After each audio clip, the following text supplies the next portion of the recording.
research.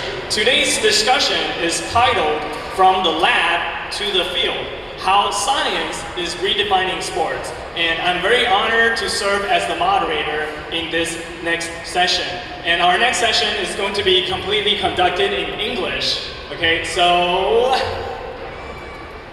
first we will have Minister Wu and Mr. Guan present a little bit on their prepared topic, and then we are going to have a brief discussion, and then we'll also open up to the floor for Q&A. So first, let's put our hands again together for Minister Wu, who is going to talk to us about how science reinvents the game. Thank you, Mr. Sun. I also would like to thank the Ministry of Education for inviting me here. Vice Minister Zhang Liao and Director Liu. As Mr. Zhou mentioned about my past history in playing baseball when I was a kid, I played in the 1971 Little League World Series in Pennsylvania, Williamsport, Pennsylvania. And we won the championship. I still remember when I played baseball from my childhood. It was really a very fantastic experience for me. I used to wonder about how a pitcher can pitch a ball which will make a curve before it reaches the home plate. And later on, when I went to the middle high school, I learned about physics. And then I understand that when you make the ball spin in certain direction, and the spin rate is higher, then the ball will not follow its ordinary path and make a trajectory, normal trajectory. And the ball can make a turn and trick the batter. So, which is really very, very amazing for me. That's when I was starting to be interested in physics, in science, and learn the mathematics behind pitching. So today, I would like to show a little bit about what I'm doing right now. I'm working on semiconductors in my whole career. I studied in high school, learned more about physics, chemistry, math, and so on. So the STEM area really is very important for my career when I was in high school. Then I continued to the college, to National Taiwan University, and studied electrical engineering and got interested in more scientific areas. At that time, computer was just beginning to boom in the early 1970s. So I started to go to graduate study, and I went to the University of California in Santa Barbara for my master's and PhD degree. And I learned integrated circuit design, semiconductor manufacturing, and started to know about the importance of semiconductors. And then when I came back to Taiwan, I continued my research and teaching at National Tsinghua University in Shenzhen. And everybody knows about a very important science park in Taiwan, started from Shenzhen. The Shenzhen Science Park nurtures so many talents and entrepreneurs, which established the semiconductor industry for Taiwan. And over the past more than 40 years, I have been educating also my students at National Tsinghua University, strengthening their skills and knowledge, working on research. So it all started from science education. And today, we are working on the entire industry by organizing all kinds of Team Taiwans, including semiconductor Team Taiwan and AI Team Taiwan, different applications. The reason that we are doing this is to help the world. And Taiwan has a strong semiconductor and AI industry. We are determined to help the world by better utilizing the semiconductor technologies and AI technologies to help people in all areas. We are also working on developing robotics using AI technologies. And one of the applications is sports, which will be mentioned about by Mr. Kwan. So, because I have only 10 minutes, just everybody knows about AI. On the top right corner, I'm showing that you had the original data, and originally we used computers to generate information after data analysis. We get the information for experts who can understand different areas of the knowledge that is embedded in all kinds of information. However, in the age of AI, we can develop AI models utilizing very complicated neural net models, and based on that, we write software, computer software that simulate how the neural net are solving problems. So we can train machine. We can train machine to learn things, which we call machine learning. If there's no machine, we use our brain, and people learn just as we have in the schools, in universities. We learn all kinds of knowledges, generate our intelligence. With machine, we can teach the machine, design machine, teach them to learn, which is machine learning.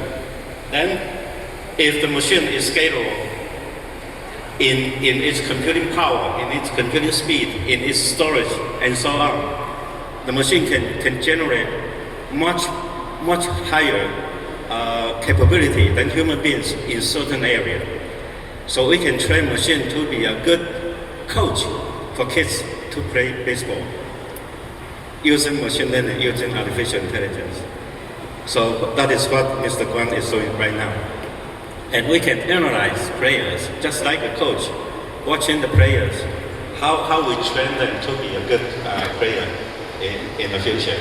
Training students, training athletes, training engineers, and so on. We can do everything by AI. So in the future, based on Taiwan's semiconductor industry and artificial intelligence, the methodologies, the software, the systems that we have developed today, we can utilize them to help people in all areas. So in sports area, not just baseball, but we also help tennis, table tennis players, and so on in all kinds of sports.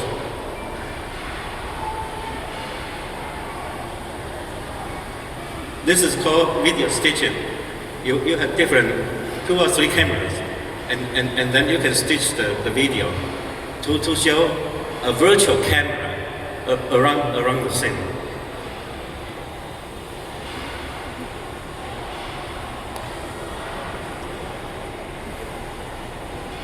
A similar application for baseball.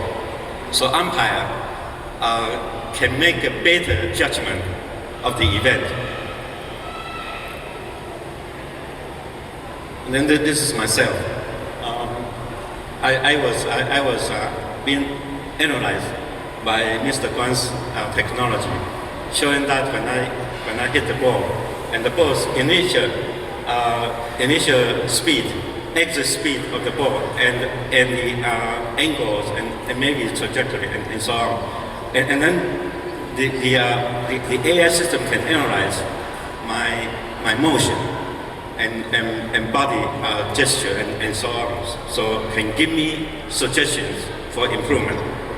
Anyway, there are so many other very important emerging scientific and technology areas that can be improved by AI, which our national science and technology is investing in research, and maybe all students today gathered here you understand the importance of like high performance computing and quantum computing and smart robotics and silicon photonics, sovereign AI, and so on. There are so many important, interesting things that you can study in the future.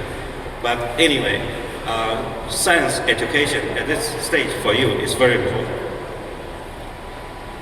So, National Science and Technology Council is working together with Ministry of Education, joined together to encourage university professors to help high schools to educate students, make them interested in STEM, so that we have more talents in the future working on science and technology to generate services and tools and systems to help the world. So that's my brief introduction. Thank you, Minister Wu. And I think it's fair to say that Minister Wu is like the Shohei Ohtani of Taiwan. Do you guys know who Shohei Ohtani is? He's like the hottest name in baseball right now. He's a two-way player coming out of Japan, playing for the LA Dodgers. And he's a two-way player because he can pitch and he can also hit the ball out of the park. But I think Minister Wu is a three-way player because he can pitch, and he's proven that. He's won the 1971 Little League in Pennsylvania, US, and he can also hit, as evidenced by the video that we just saw. And the third thing that he can do is he can science. He is the minister of our National Science and Technology Council. So yeah, I think it's very impressive what Minister Wu has done and is continuing to do. So let's put our hands together again for Minister Wu. Thank you. And for our next panelist, Mr. Guan, he's going to also talk to us a little bit about what he's doing at the Keep Tossing Lab. And I think like Minister Wu alluded to, science and technology and sports can be very well interconnected. And there is also a famous TED Talk, which is available online. It talks about how athletes or sports have always utilized advanced technology to help them improve. So if we look at, for example, Usain Bolt, and you compare his records to people from like 100 years ago, say like Jesse Owens, it sounds like, or it seems like their abilities have drastically changed. It's almost as if we as a human race have evolved so much that we are able to really just shave time off our running speed so much. But if you analyze it, it's also about the field or the track that they run on, the equipment that they use, the way they train, and so on. Yeah, so I think Mr. Guan can also talk to us a bit more about how he's applying science and technology into sports and helping or turning vision into action from system to people. So again, let's put our hands together for Mr. Guan. Thank you, everyone. Good morning. It's very exciting to be here to meet role model, career role models, and also to meet young talents here.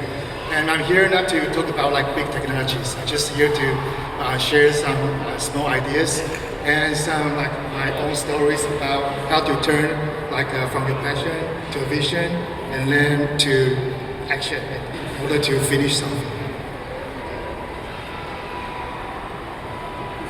Yeah, and for me, I worked several years in like a semiconductor company.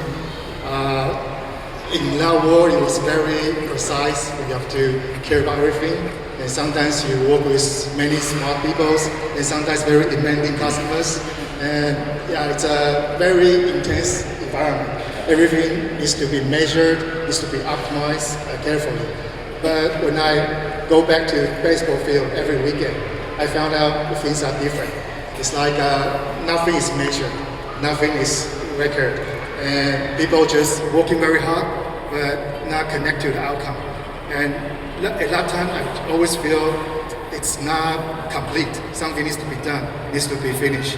So gradually, we try to do something small and just start anyway. This video is taken by my co-founders. It's also my college teammate, and at the betting cage. You can see ask him to go to the other tunnel to take a video with his lousy phone, and you can see like very blurry videos. We hand draw the guests and to just guess how my body moves and what can be better and what's the result, and yeah, what can we do next. And you can see there's no way to connect effort to outcome. So I feel that this one is still not good enough, but it's not that we don't care. It's just we didn't have a good tool for that. So we didn't wait long. We just tried to start anyway. We just use very the tools, laptop, and get the cameras, and use our phone and use some open source algorithm just to try to achieve our goal and try to keep record of our effort and try to measure that and try to analyze that and try to make everything can be improved a little bit by a little bit. And I think I still remember in 2020s we sent a cold email to Mr. Wu, and he was vice president of National Cheng Kung University. We sent him an email saying, we are students like from university and we are doing something about sports tech for basketball. And my father is a big fan of you because he watched the games when he was a child. And yeah, and we like to get some advice from our role model and try to go forward. And very lucky, like Mr. Wu replied us almost immediately and gave us a lot of advice and support system. So yeah, it's very grateful to have this kind of role models with now the Minister of Thailand.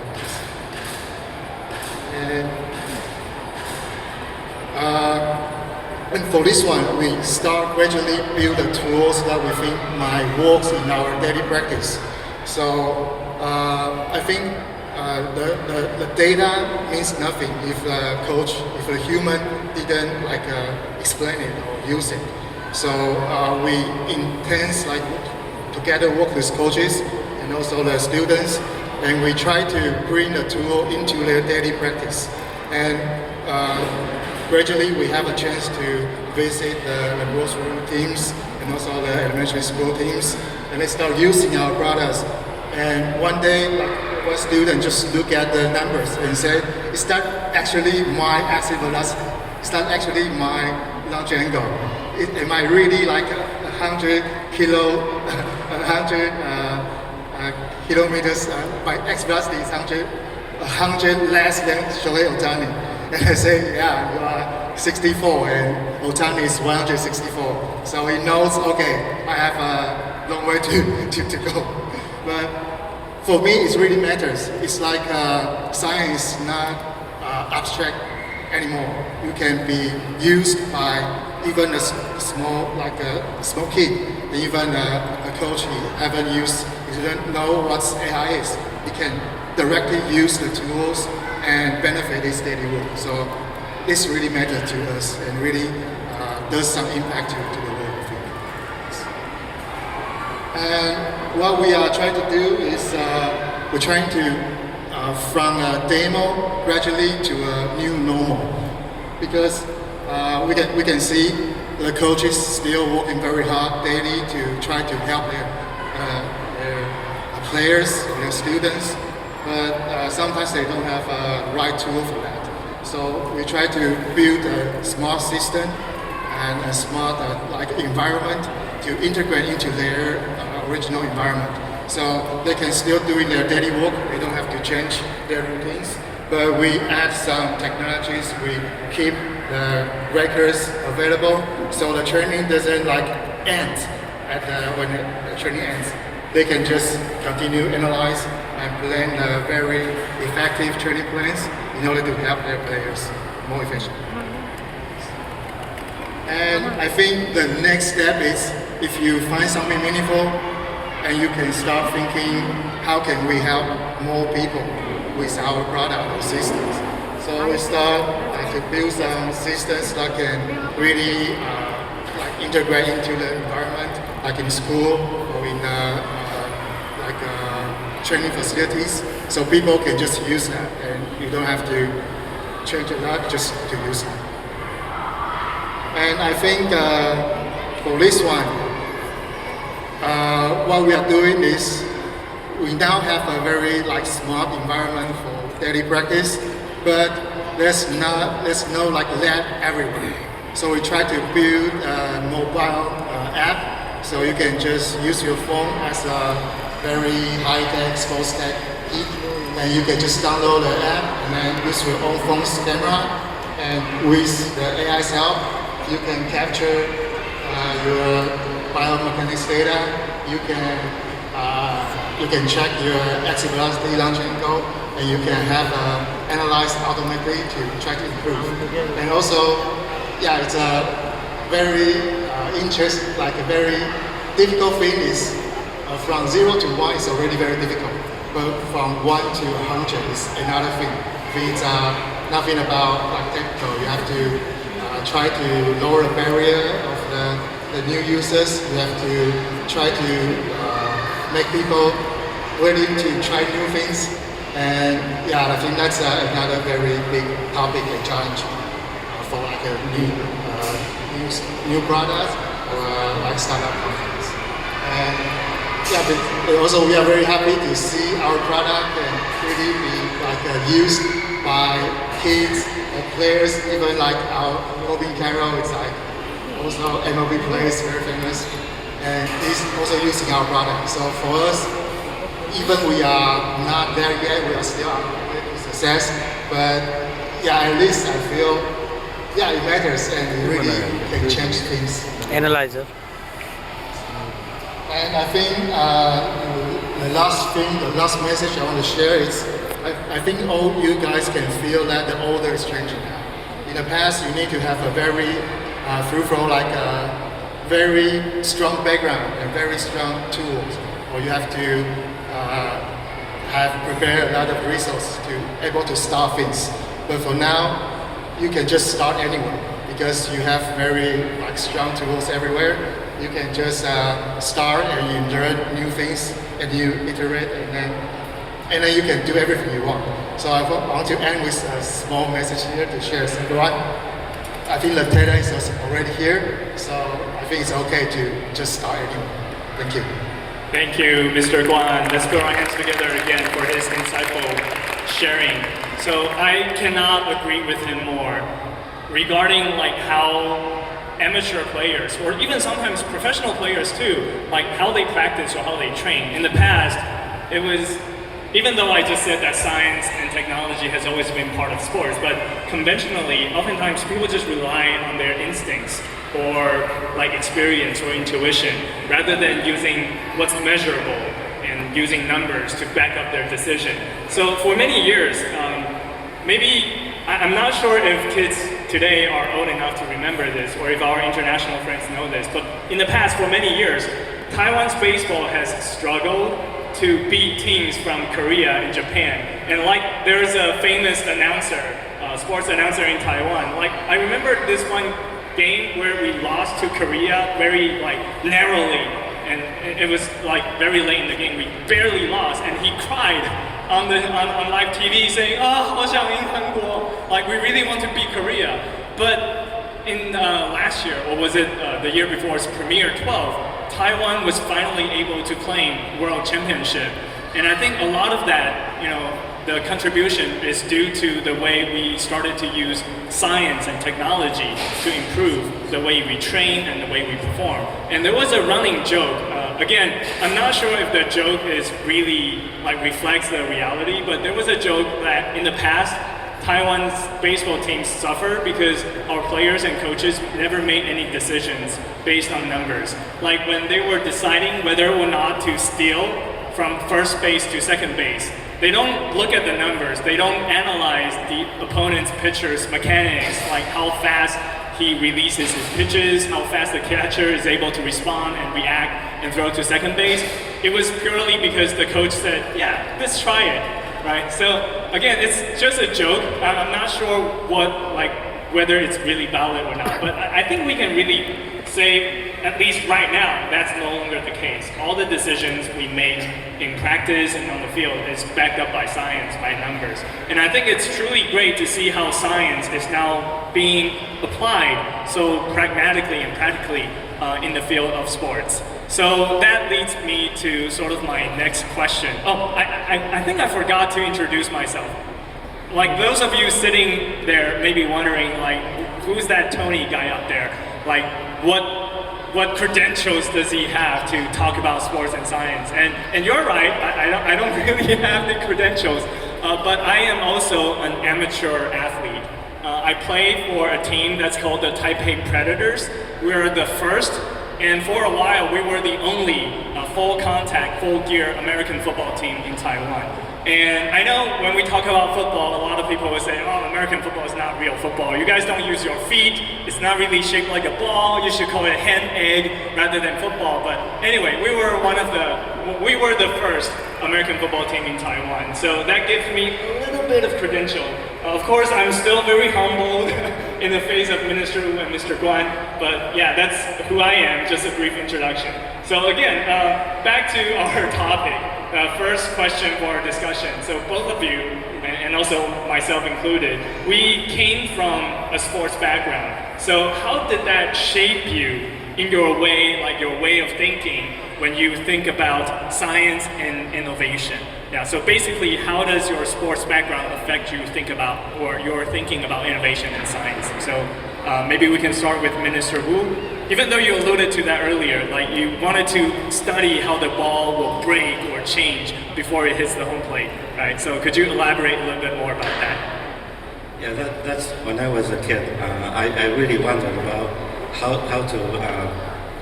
to increase my speed of my pitched ball and how to hit better and so on.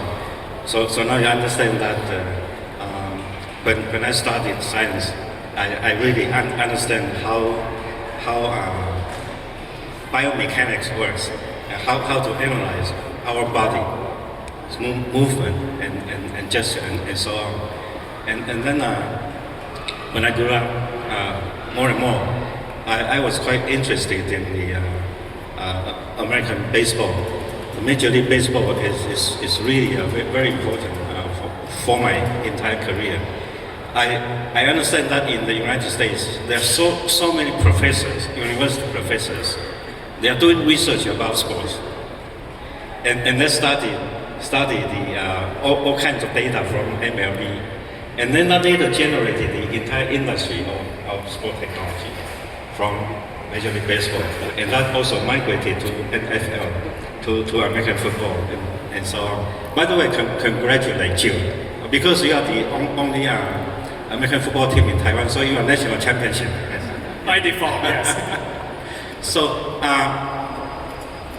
what sports given me in my early life is that we not just play sport, we are a team. If there's no team, you cannot be the hero. Being a hero, you need to compete. However, you have to form a team to compete. So, in order to be a champion, a champion player, you need to be the champion team.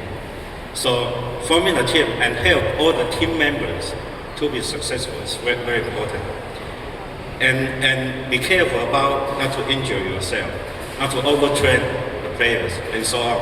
So today we have seen that by science and technology, we develop systems, the AI tools, so that ordinary parents can serve as professional coaches, because the parents have the AI coaches. The AI coaches learn from professionals. So they are very accurate in training. They are very accurate in preventing sport injury and so on. So we have seen that high school players today can pitch the ball close to 90 or maybe more, 90 miles per hour, or maybe close to 100 miles per hour, even in high school. 10 years or maybe earlier, it's quite impossible to see that happen. So precise training, that's just an example we are shown here. In my whole life, because I was a kid, very interested in all kinds of sports. So I try to learn how to improve myself and preventing or quick recovery from injury.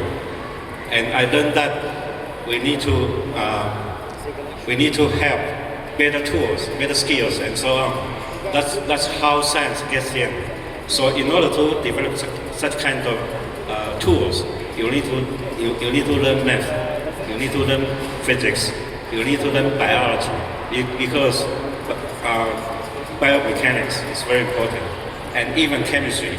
You need a good nutrition, help develop your body, and so on. So all kinds of things needs scientific background. That's why we encourage kids to learn STEM.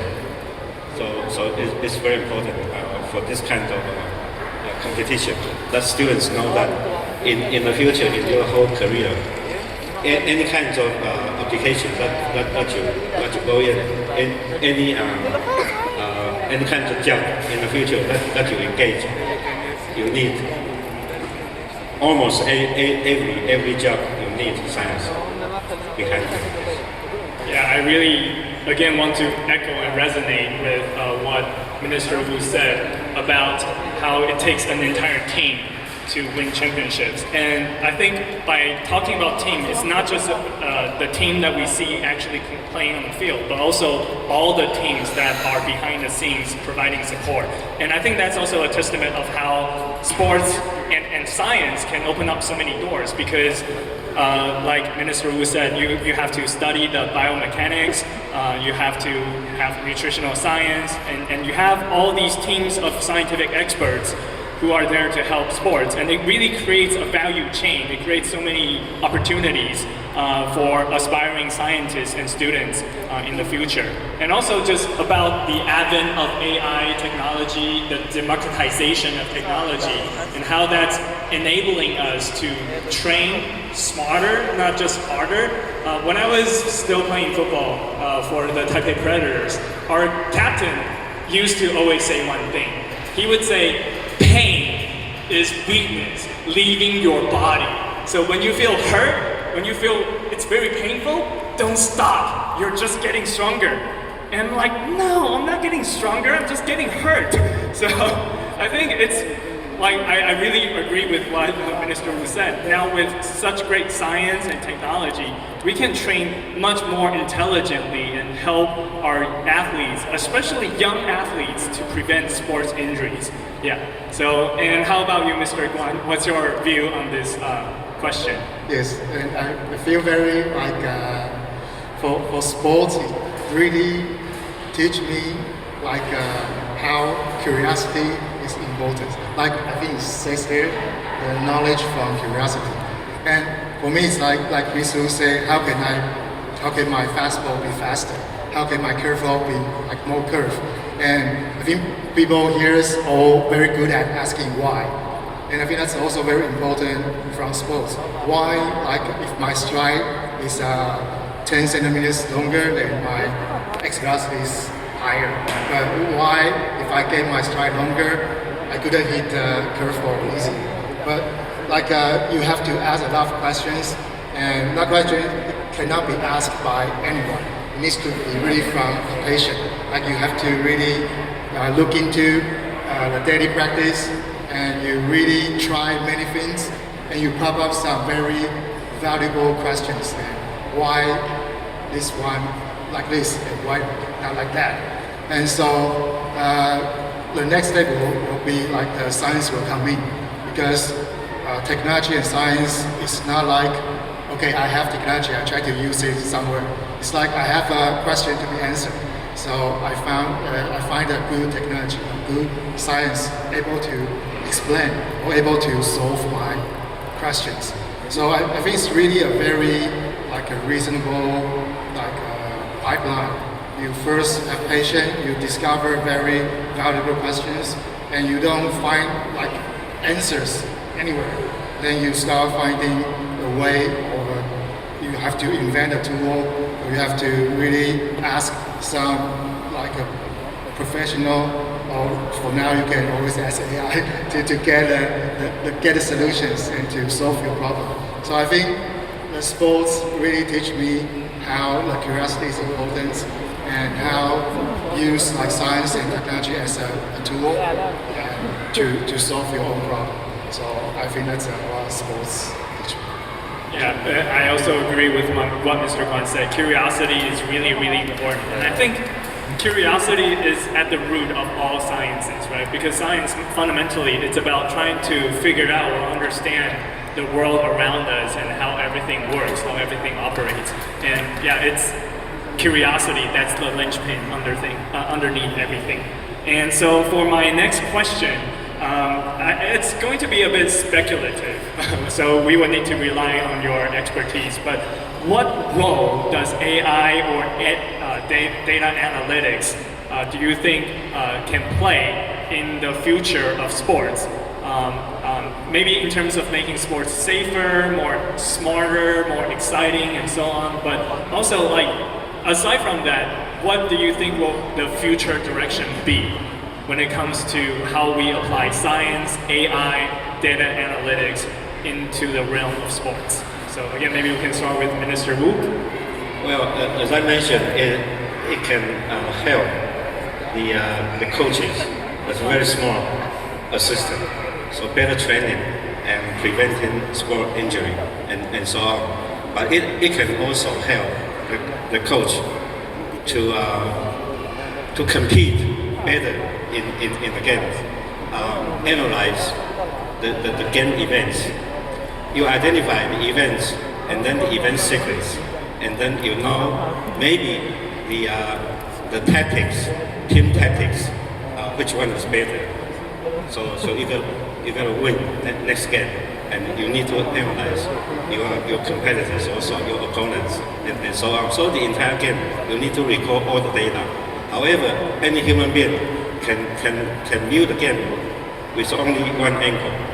If you have so many cameras, you can record the entire game, all the ball events and player events and so on, their movements and how they handle the ball. And then for the offense team and defense team, every event can be recorded and analyzed by the AI system. So then you can play better and better, compete better and better. That's only for the athletes and the coaches. The AI can also help fan engagement, because this is business, professional baseball. That's business. You can do a better business. You can engage your fans even when they are not in the ballpark. When they are away from home, from the park, they can also watch the game during broadcasting, streaming, and so on. And in the streaming, you can use AI system to analyze the viewers and spectators, also to increase fan engagement, to do better business in the future. So designing the ballpark and doing business, this is also one application that AI can do. And also in the future, with data that you collected, you can develop even video games for kids. And you can play with professional baseball players, maybe in your home, using a virtual environment with a screen or curtain.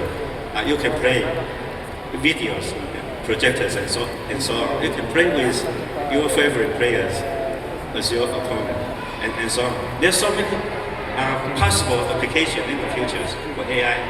However, again, in order to enter this business, this is just one example with AI. You need to learn physics, you need to learn math. In order to learn AI, you need to know the neural net models, that's biology, and so on. And in the future, maybe you need to learn quantum mechanics as well, because the way that human beings are solving problems is natural. Human beings are natural. The way that human beings are solving problems is quite close to what we are talking about, quantum computing today. So quantum mechanics explains very natural world, and human beings are also naturally created. So students need to keep on learning, and then in the future, the application that what I was talking about, everything that can come to after our young generation enter this career in the future. So go for it. Yeah, absolutely. So with AI, data analytics, and also AR, VR technologies, the applications and the possibilities are limitless. But then again, it all starts from here. It starts from the fundamentals of STEM, right? And there's a Chinese saying, like before you learn to walk, you need to learn how to crawl, or before you learn to run, you have to learn to walk, right? So it really all starts from here, the fundamentals of science from the different branches, chemistry, biology, physics, and so on. And once you master the fundamental, the theories, you can then apply it to so many different fields. And again, the possibilities are limitless. And how about you, Mr. Guan? What's your view on this topic? I think that people still is the most important part of this whole system. Because like AI, we all know it's very strong, we all know it's very powerful tools, but still, you still need like a human to type in the prompt. You still need a human to get the insight of the questions, what's worth to ask. And I think just like in the past we use atlas, now we use calculator or even, But now it's like we can see, like with AI, you can see things in a bigger picture. In the past, you cannot, in the meantime, be a like biomechanics expert. You cannot be a like very experienced trainer. You cannot be like a physics. You cannot be everything. But for now, you can build up a team. Like you can build out a model that can serve your specific questions. And of course, people is the most important part to really understand all the logic, what's to be used, what's maybe later. And you have to really choose the right tool and technologies for you to serve your purpose. So I think for now, AI makes things really looks very easy, but actually not, because the same tool used by different people will be totally different outcome. So I still think, like Mr. Wu said, it's still very important to get a very good, strong fundamental knowledge, logic, and able to really see things objectively, to see the problem, and to find the insight, and then to really build up your team, and then to step by step to finish it to your goal. That's what Yeah, thank you, Mr. Guan, for the gentle reminder as well. At the center of everything, it's still about the people, right? It's about our humanness. And yes, AI is very great, and I'm not sure if you guys have seen this meme online. It's like, on the one side you have someone who's very happy saying, wow, AI can do everything! And then he gets very depressed. Oh no, AI can do everything, so we are gonna get replaced by AI. So at the end of the day, it's also about the human touch, right? So let's not forget that all the technology and AI, it's just a tool. And in the end, it's about the person who's wielding, who's using that tool. And I can also very, like on the personal level, I resonate with that because in addition to playing football, amateur level American football, I also, my real profession is a conference interpreter. And we get asked this all the time. Like people always ask, "Oh, are you gonna be replaced by AI soon?" Because ChatGPT can translate pretty well now, right? So people always ask me, "Do you think you're gonna be replaced in 5 years, in 3 years, or even sooner?"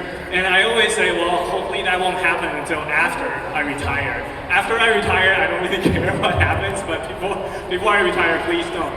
But I still like to think that there's a human touch to what we do as human interpreters, that it's something that machines cannot offer for now. For now.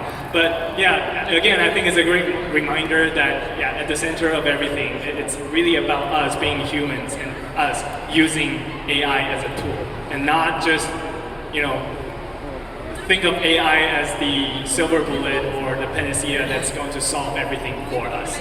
Yeah. So before we move on to Q&A from taking questions from the audience. Maybe one last question. It's more, not so much a question, but also more like just asking the both of you, what kind words of encouragement do you have for our young scientists, and to encourage them about how they can turn their hobbies into something that is more significant, not just to themselves, but also to the wider society as a whole? How can they turn their hobbies into, say, like a profession or an application that can benefit the human race? So again, Minister Wu.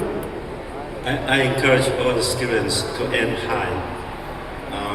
Set a goal in your whole life. Go for it. With a goal that you think you cannot reach. However, if you do your best, work hard, study hard, work hard in the future, you will find that you can go there gradually.